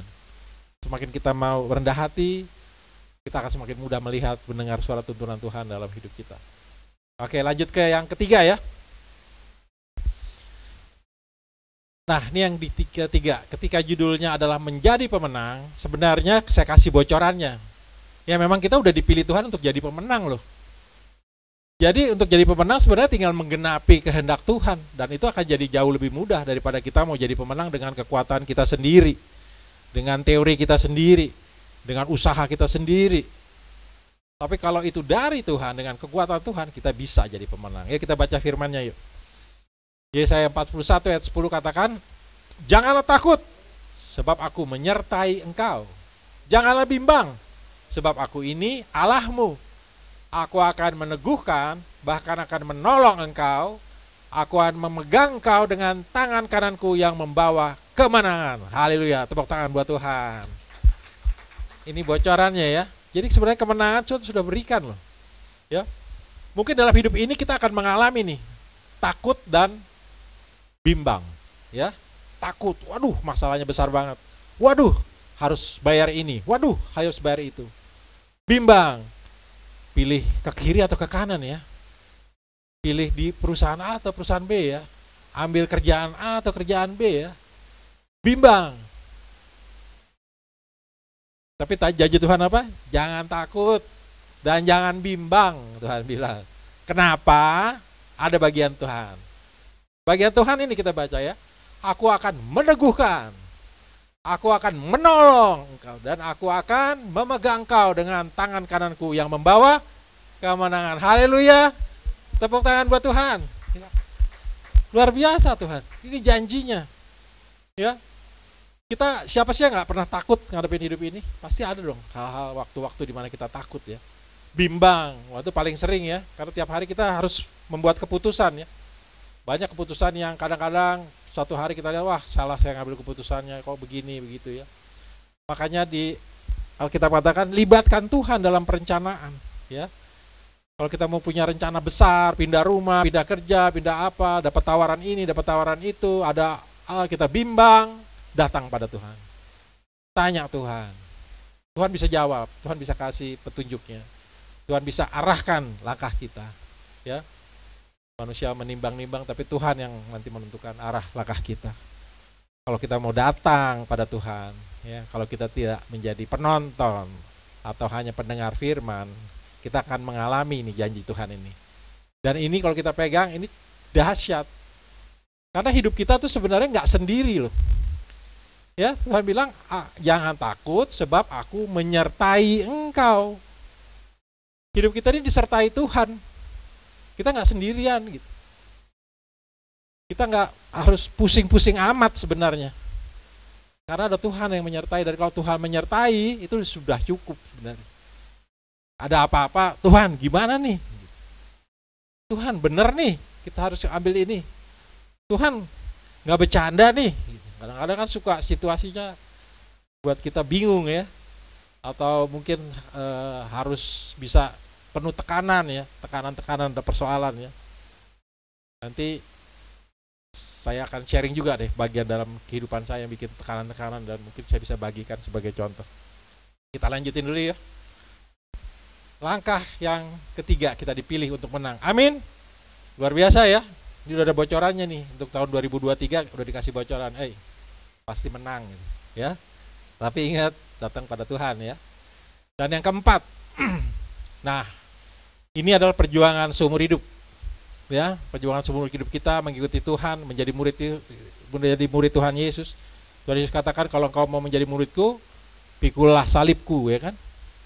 Pikulah salibmu, ya kan? Setiap hari. Ya. Kita harus pikul salib.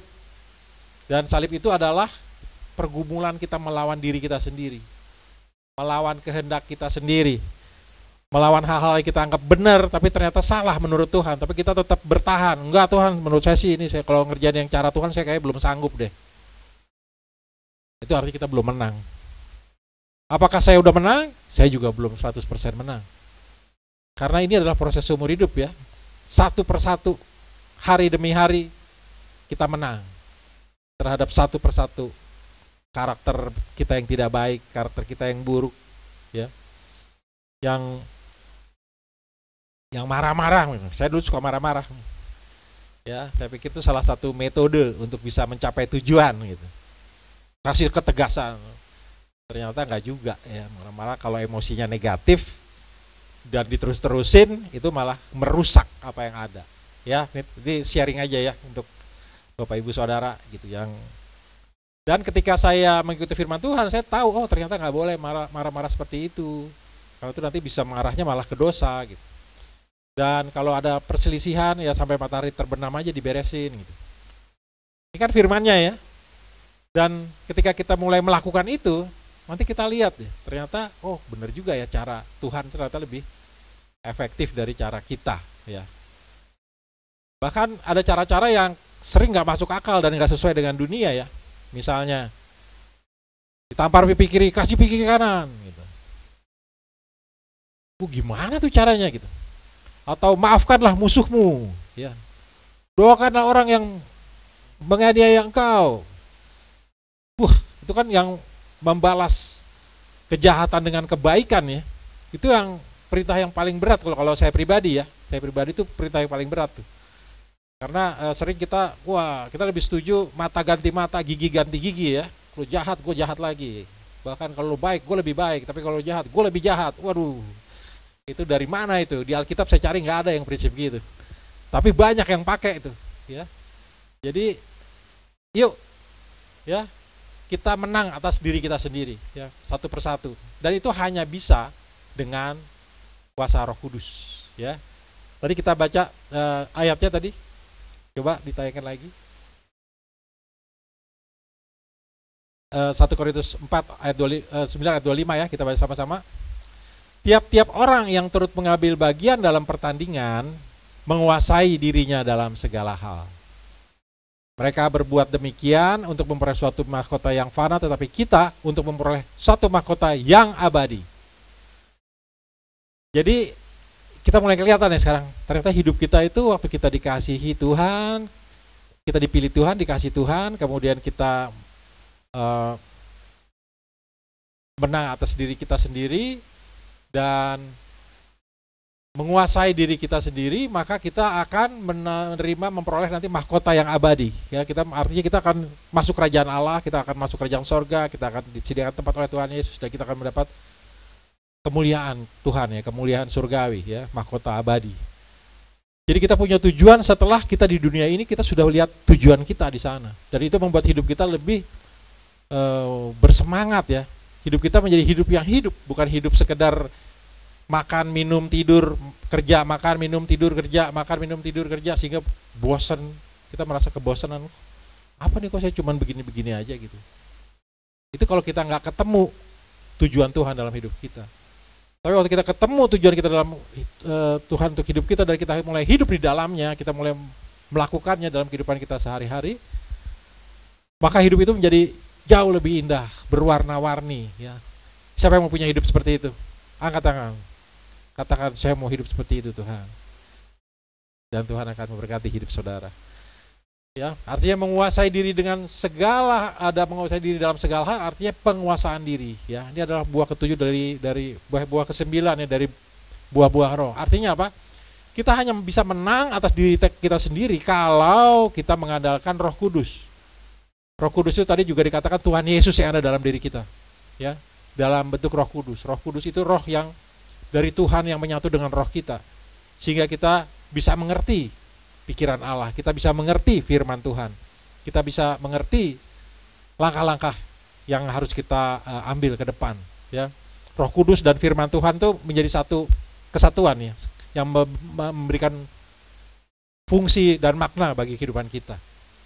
Jadi kalau kita hidup dalam Roh Kudus, tantangannya apa? Kita harus mengalahkan keinginan daging, karena pilihannya dua, mau hidup sesuai dengan kedagingan atau keinginan daging, atau mau hidup menurut roh, dipimpin oleh roh Kudus. Kalau kita mau hidup oleh kedagingan, kita melakukan pencemaran, hawa nafsu, semua kita lakukan. Tapi kalau kita mau hidup dalam Roh Kudus, kita tidak mau melakukan itu, karena itu buat kita adalah hal yang tidak baik, kejijikan, dan Tuhan tidak berkenan, sehingga kita memilih yang hidup di dalam roh. Hidup di dalam roh adalah hidup ya, hidup yang sukacita dalam damai sejahtera, dan kelihatan dalam karakter kita. Karakter kita adalah buah rohnya adalah kasih, sukacita, damai sejahtera, sabaran, kemurahan, kebaikan, kesetiaan, kelemah lembutan, dan penguasaan diri. Kalau kita sampai di penguasaan diri, artinya kita bisa mengendalikan ya emosi kita, marah kita, kebencian kita, iri hati kita, semua sifat-sifat karakter kedagingan itu satu persatu kita lepaskan dengan kekuatan kuasa Roh Kudus. Bagi yang belum tuntas, sabar aja, terus lakukan. Mungkin masih belum 100%, nggak apa-apa. Itu proses umur hidup saya katakan tadi.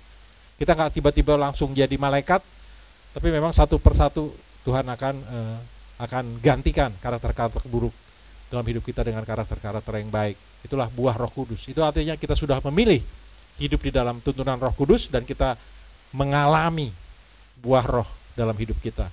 Ya, karakter-karakter yang baik tadi akan muncul dalam kehidupan kita, dan itu menjadi berkat bagi sesama, bagi keluarga kita, bagi orang sekeliling kita.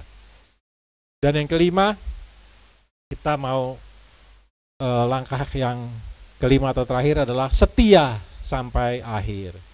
Jadi saya katakan tadi ini adalah proses umur hidup, maka kita harus melakukannya hari demi hari ya. Hidup kita semakin lama nih semakin tua ya, semakin tua artinya semakin tubuh jasmani akan semakin menurun. Tapi di dalam kita, manusia rohani kita harus semakin dibaharui.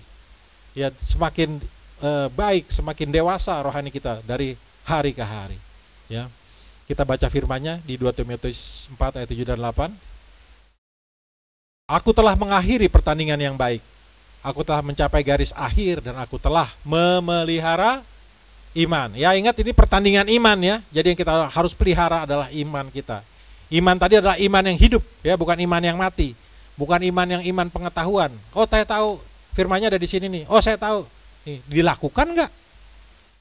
Ya, jangan sekedar tahu aja firman, hafal firman. Bahkan nyala-nyalain orang pakai firman. Ya, ada tuh di di sana, di luar sana. Nyala-nyalain di gang 7 tuh, ya, nomor 15 tuh.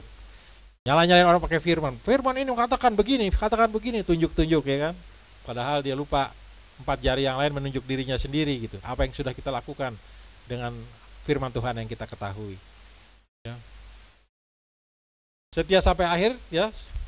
Sekarang telah tersedia bagiku mahkota kebenaran yang akan dikaruniakan kepadaku oleh Tuhan. Ya, ada mahkota ya, balik lagi ya, mahkota itu adalah tujuan akhir di mana kita akan diterima Tuhan di kerajaan sorga, kita akan mendapat tempat yang disediakan oleh Tuhan Yesus, kita mendapat kebersamaan sorgawi di sana. Itulah hidup kita mendapat mahkota, kita mendapatkan otoritas, mendapatkan kemuliaan di sana.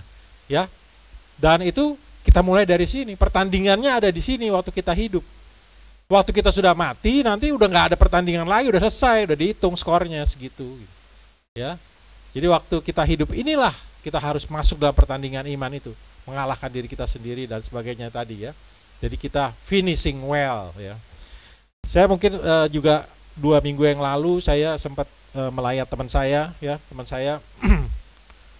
adiknya meninggal ya, usianya 58 tahun dan dia ini mengidap penyakit meningitis, tapi pergumulannya tuh ternyata kemarin di rumah sakit itu 40 hari kemudian meninggal.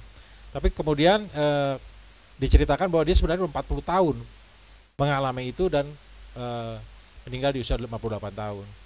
Dan yang menarik untuk saya sharekan adalah waktu ibadah malam ibadahnya itu, malam penghiburannya itu, kakaknya menyaksikan bahwasanya dia buka Alkitab adiknya itu dan dia menemukan catatan firman Tuhan.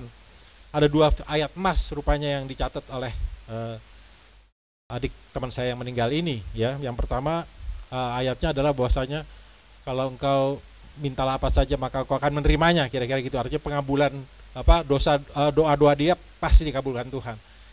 Dan yang kedua adalah yang di 2 Korintus yang waktu Paulus minta ininya dicabut ya, penyakitnya dicabut, yaitu di sini dikatakan cukuplah kasih karuniaku bagimu karena dalam kelemahanlah kuasaku menjadi sempurna.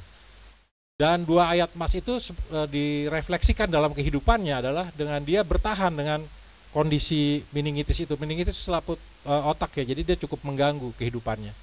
Jadi dia nggak bisa normal gitu. Tapi dalam ketidaknormalannya itu dia menemukan Tuhan, dia menemukan tujuan Tuhan, dan dia juga masuk dalam pelayanan. Dia sebagai pendoa, dan dia tunjukkan dedikasinya gitu. Dan saya percaya dia memelihara iman dan menjadi pemenang dalam hidup ini. Jadi apapun keberadaan kita, kekurangan kita, terus kita harus masuk dalam mencari kehendak Tuhan bagi hidup kita masing-masing. Karena kita nggak bisa bilang, oh Tuhan saya nggak punya apa-apa, saya penuh dengan kelemahan. Enggak. Kalau justru dalam kelemahan mulah kuasa Tuhan menjadi sempurna. Ya, silakan pemusik maju ke depan. Next. Kita telah belajar 5 langkah ya, saudaraku. 5 langkah iman ya. Langkahnya harus langkah iman, artinya merespon ya. Kita mengaku beriman, kita buktikan dengan tindakan kita, dengan perbuatan kita ya, bukan sekedar kita tahu ya, hafal ayat, bukan.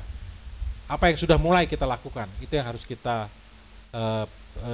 lakukan dalam hidup ini ya, merespon iman kita ya. 5 langkah iman ini untuk menjadi pemenang. Yang pertama tadi adalah kita beriman, kita percaya ya, kita tahu, kita percaya, kita beriman bahwa kita dipilih Tuhan.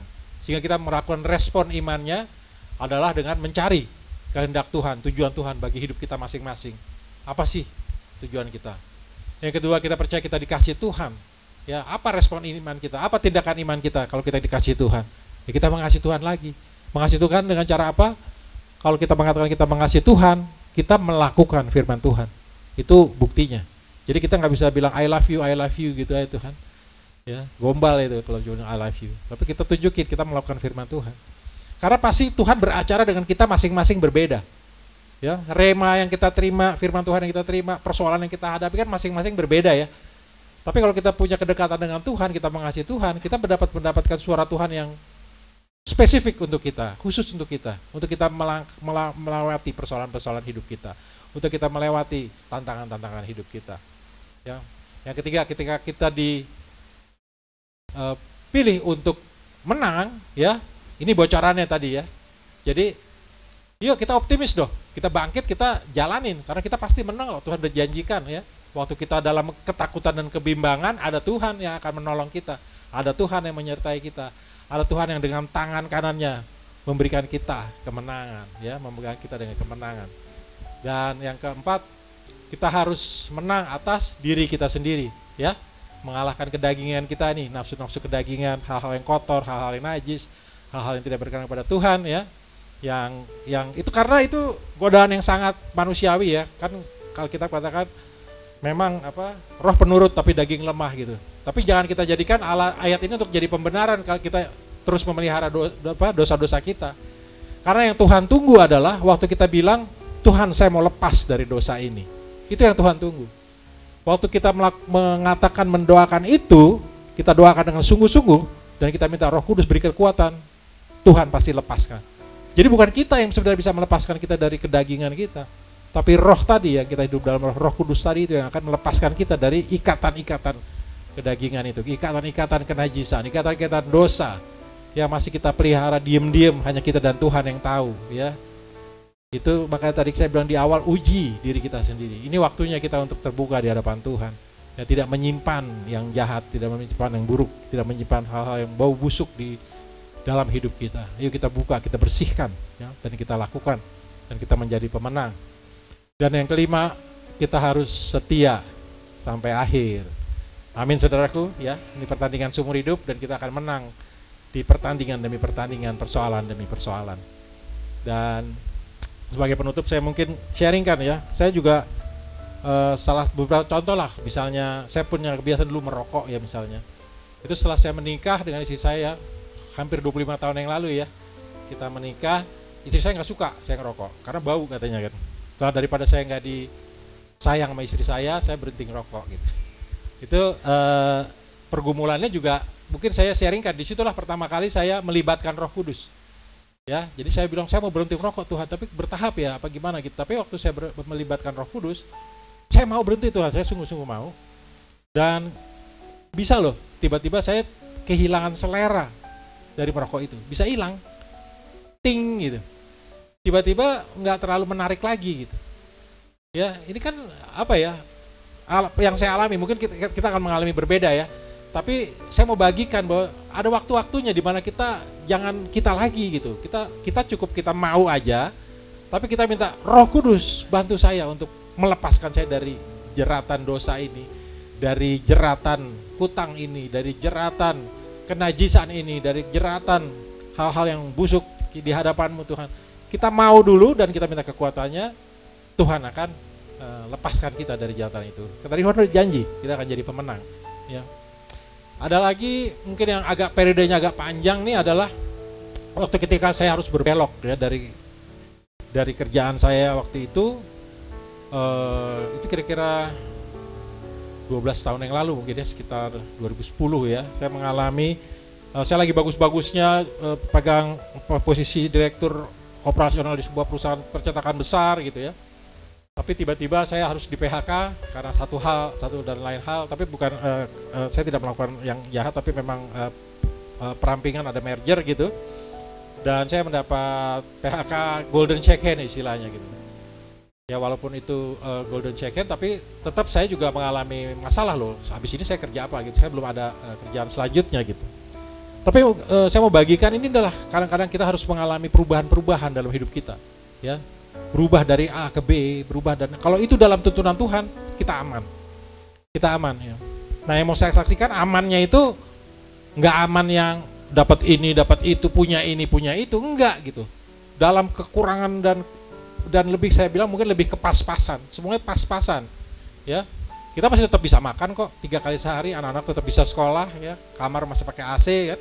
Itu kan berarti ya cukup lah, bukan kere-kere amat gitu kan. Artinya tetap ada perlindungan Tuhan, kemudian tapi nganggur gitu. Saya waktu itu kalau ditanya gimana kabarnya, saya bilang mantap. Ya, mantap artinya apa? Makan tabungan. Jadi tabungannya habis ya, yang dimakan terus ya. Selama 5 tahun ya hidup saya tuh mantap ya. Coba ini gagal, coba itu jalan sebentar terseok-seok, tutup lagi apa gitu lah bisnis saya waktu itu. Tapi di sisi lain itu kan di waktu di kerjanya, tapi di non kerjanya saya dikasih Tuhan untuk ikut Kom 100 pendidikan ya. Ada yang belum ikut Kom 100 nanti ikut ya. Kom 100 itu basic loh untuk kita membangun iman kita ya, pengetahuan kita menjadi iman gitu ya. Itu di Kom 100. Kalau sama saya kerja saya nggak pernah punya waktu, padahal itu cuma seminggu sekali 2 jam, 2 atau 3 jam ya. Tapi saya nggak pernah punya waktu. Tapi begitu saya di PHK saya jadi punya waktu. Dan ketika saya punya waktu, saya bukan cuma ambil Kom 100, lulus kan cuma berapa bulan, 6 bulan udah lulus kan, ikut lagi. Kan masih nganggur tuh, masih banyak pengacara, pengangguran banyak acara ya. Jadi coba ini coba itu gagal, makan tabungan dan segala macam, sampai akhirnya habis tabungannya, sampai harus ngutang gitu. Jadi benar-benar habis-habisan. Dan kemudian tanpa saya sadari ternyata maksud Tuhan saya di PHK adalah saya masuk ke jalur hamba Tuhan, jalur pelayanan. Yang saya pikir karena saya waktu kosong saya ambil Kom 100, bahkan setelah bulan ambil 200, ambil 300, saya ikut lulus semua lulus. Habis itu saya ambil teologi S2 untuk membekali diri saya, dan puji Tuhan akhirnya saya dipercaya juga jadi hamba Tuhan.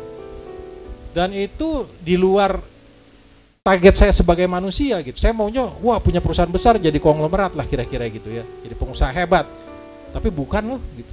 Tuhan belokin saya karena saya pernah punya janji sama Tuhan. Jadi ingat ya, kita nih kadang-kadang dikasih Tuhan visi gitu. Jadi Tuhan kasih Tuhan visi, kamu akan melayani saya. Jadi saya pikir waktu itu saya melayani, oke melayani, tapi nanti aja Tuhan ya kalau udah deket-deket pensiun gitu. Enggak, Tuhan bilang sekarang. Jadi jauh sebelum pensiun saya udah di PHK untuk masuk ke jalur rohani gitu. Jadi ini akhirnya saya bisa nikmati gitu. Dan 2015 ekonomi saya pulih gitu ya, artinya 6 tahun kemudian ekonomi saya pulih lagi gitu ya. Waktu saya udah beresin yang rohani, akhirnya saya bisa melihat ke belakang, saya lihat oh kemarin Tuhan belokin saya ke sini. Ya. Yuk teman-teman, sahabat-sahabat jemaat Tuhan yang dikasih Tuhan, yuk kita alami ya tuntunan dan kehendak Tuhan dalam hidup kita masing-masing. Ya, Tuhan punya rencana yang indah dan kita akan menjadi pemenang. Haleluya.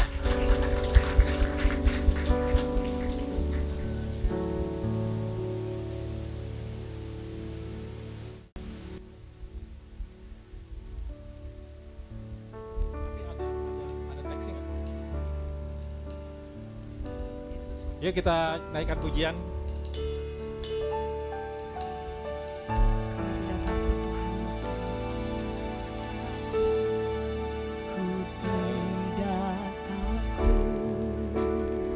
Ku tidak takut. Sebab kau beserta. Besertaku, Ku tidak bimbang. ku tidak bimbang. Sebab Engkau Allahku, Engkau mengasihiku bahkan menolongku. Engkau Meneguhkanku bahkan menolongku. bahkan menolongku.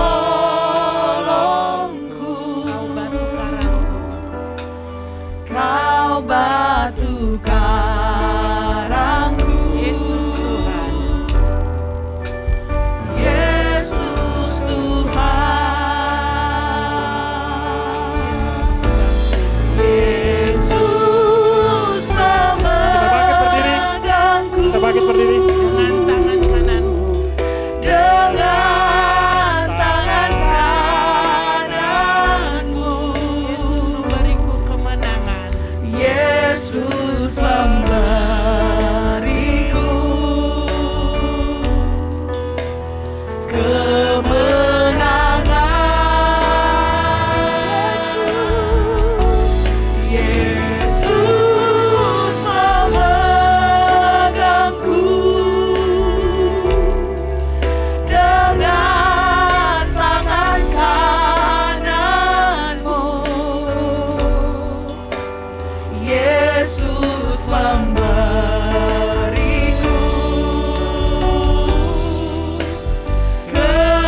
supaya kita angkat tangan kita kepalkan tangan kanan kita. Dan kita percaya tangan kanan Tuhan yang akan memberi kita kemenangan. Bagian kita terus berpegang pada Tuhan. Dan tangan kanannya akan memberikan kita kemenangan. Tuhan Yesus yang Maha Baik, kami telah mendengarkan firman-Mu. Dan terima kasih Tuhan untuk 5 langkah yang Tuhan berikan kepada kami. Biarlah hari ini Tuhan puji dan Tuhan bukakan hati kami. Buang yang busuk, buang yang najis, buang yang tidak baik Tuhan. Gantikan dengan yang baru, yang bersih, yang suci, yang kudus. Agar hidup kami semua masuk dalam rencana-Mu yang indah bagi hidup kami masing-masing. Seberapapun persoalan yang ada di depan, kami tidak akan takut dan bimbang. Karena kami punya Engkau Tuhan Allah yang dahsyat, yang akan menolong kami, meneguhkan kami, dan memberikan kami kemenangan. Semua yang siap menerima kemenangan dari Tuhan sama-sama katakan amin. Haleluya. Tuhan Yesus memberkati. Silakan duduk kembali Bapak Ibu Saudara.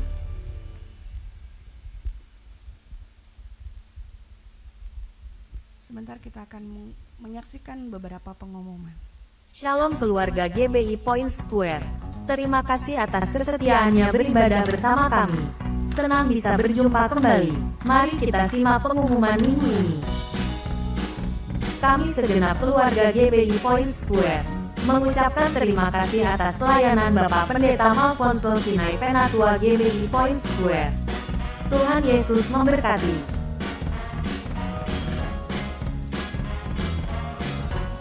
Ibadah onsite minggu depan tanggal 29 Januari tahun 2023. Ibadah umum akan dilayani oleh Bapak Pendeta Vicky Paat pada pukul 9 waktu Indonesia Barat. Ibadah anak Kids Army pada pukul 9.30 waktu Indonesia Barat. Dan ibadah Awake Teens pada pukul 11.15 waktu Indonesia Barat. Untuk info tentang kegiatan selama sepekan seperti Rumah Doa dan Pool, silakan follow Instagram, Facebook, dan YouTube GBI Point Square.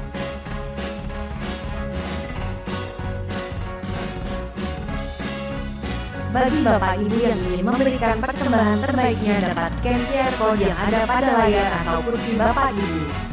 Bagi yang ingin memberikan secara tunai dapat memasukkan ke dalam amplop yang ada pada kursi Bapak Ibu dan dapat dimasukkan ke dalam kotak persembahan di belakang pada saat pulang.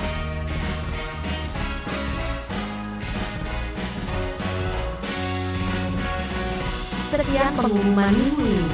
Terima kasih atas perhatiannya. Tuhan Yesus memberkati.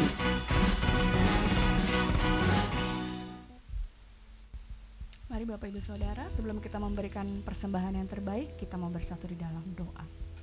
Terima kasih Tuhan Yesus, terima kasih Bapa. Sungguh kami mengucap syukur Tuhan untuk setiap firman Tuhan yang sudah Tuhan tabur dalam setiap hati kami Tuhan. Dan kami percaya Tuhan Yesus, saat kami mendengar kebenaran firman-Mu Tuhan, kami boleh dikuatkan Tuhan Yesus. Kami boleh dimenangkan Tuhan. Bahkan saat ini Tuhan, kami lebih daripada pemenang ya Bapa. Terima kasih Tuhan untuk hamba-Mu Bapa Pendeta Ipo Sinai Tuhan Yesus. Kiranya Engkau memberkati hamba-Mu dalam setiap pelayanannya Tuhan. Apapun juga Tuhan yang beliau kerjakan Tuhan, kiranya Tuhan buat berhasil. Berkati keluarga besarnya, istri dan anak-anaknya Tuhan. Biarlah keluarga ini boleh lebih lagi Tuhan Yesus menjadi banyak berkat bagi jiwa-jiwa yang mungkin belum mengenal Tuhan. Melalui keluarga hamba-Mu ini Tuhan Yesus, banyak jiwa boleh dimenangkan ya Bapa. Terima kasih Tuhan, terima kasih ya Bapa. Ini waktunya kami memberi yang terbaik Tuhan. Kami percaya, kami memberi dengan kerelaan hati Tuhan. Kami memberi dengan sukacita Bapa. Tuhan yang cukupkan, karena kami kembalikan semuanya kepada Tuhan. Hanya di dalam nama Tuhan Yesus kami sudah mengucap syukur. Haleluya. Amin.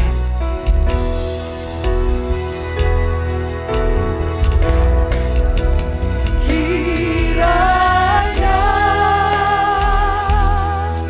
Engkau memberkati aku berlimpah-limpah.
Bapak Ibu Saudara kasih Tuhan, kita angkat tangan kita bersama-sama dan terimalah berkat dari Tuhan. Tuhan memberkatimu dan melindungimu. Tuhan menyinari engkau dengan wajah-Nya dan memberikan engkau kasih karunia. Tuhan menghadapkan wajah-Nya kepadamu dan memberikan engkau damai sejahtera. Terimalah berkat yang sempurna datang dari Bapa di sorga, kasih daripada Tuhan Yesus, kuasa, penghiburan, kekuatan, dan pengurapan daripada Allah Roh Kudus pada saat yang tercurah menyertai memberkatimu mulai saat ini sampai Maranatha. Tuhan Yesus datang kembali untuk menjemput setiap kita yang percaya, bahkan kekal sampai selama-lamanya. Mari kita yang percaya dan terima berkat Tuhan sama-sama katakan amin. Sampai ketemu lagi di minggu depan. Tuhan Yesus memberkati.